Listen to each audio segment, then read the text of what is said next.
चंद्रपूर शहरातील प्रसिद्ध तिरुपती बालाजी मंदिरात 7 सशस्त्र दरोडेखोरांनी बंदुकीच्या धाकावर सुरक्षा रक्षकाला एका खोलीत बांधून ठेवलं आणि मंदिरातील कॅमेऱ्यावर कापड टाकून दानपेटीतील लाखोंची रक्कम लांबवली। ही घटना शनिवारी मध्यरात्री 12:30 ते 1 वाजेच्या सुमारास घडली। या सशस्त्र दरोड्यामुळे शहरात आता मंदिर देखील सुरक्षित राहिलं नाही असं बोललं जात आहे।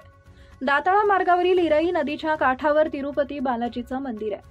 माजी खासदार तथा कामगार नेते नरेश पुगलिया हे मंदिर संचालित करणाऱ्या ट्रस्टचे अध्यक्ष आहेत तथा त्यांनीच या मंदिराची उभारणी केली आहे। अतिशय देखण्या या मंदिरात डिसेंबर महिन्यात नुकताच ब्रह्मोत्सव सोहळा संपन्न झाला।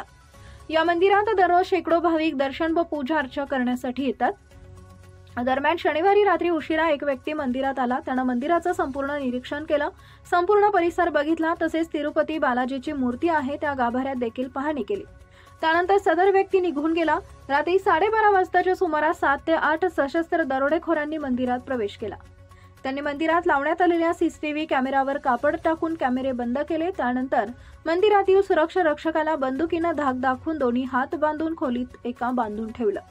मंदिराच्या गाभाऱ्यात प्रवेश करून दानपेटी फोडली व त्यातील लाखो रुपयांचा ऐवज घेऊन पसार झाले।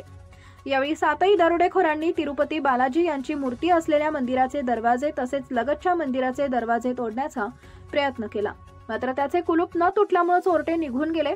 कशीबशी सुरक्षा रक्षकानं आपली सुटका करून जवळ घर असलेल्या पुजाऱ्याला कळवलं। त्यानंतर घटनेची माहिती ट्रस्टींना देण्यात आली। सदर घटनेची माहिती पोलिसांना दिली। घटनेची माहिती मिळताच उपविभागीय पोलीस अधिकारी यादव यांनी संपूर्ण टीम घेऊन मंदिरात दाखल झाले। रामनगर पोलीस ठाण्यात तक्रार करण्यात आली आहे। पोलीस दरोडेखोरांचा शोध दरम्यानची घडलेली आहे। मला 5-6 लोक येऊन दाबले आणि माझं तोंड बांधून मला हॉलमध्ये नेले, तिथे दोरीने बांधून ठेवले।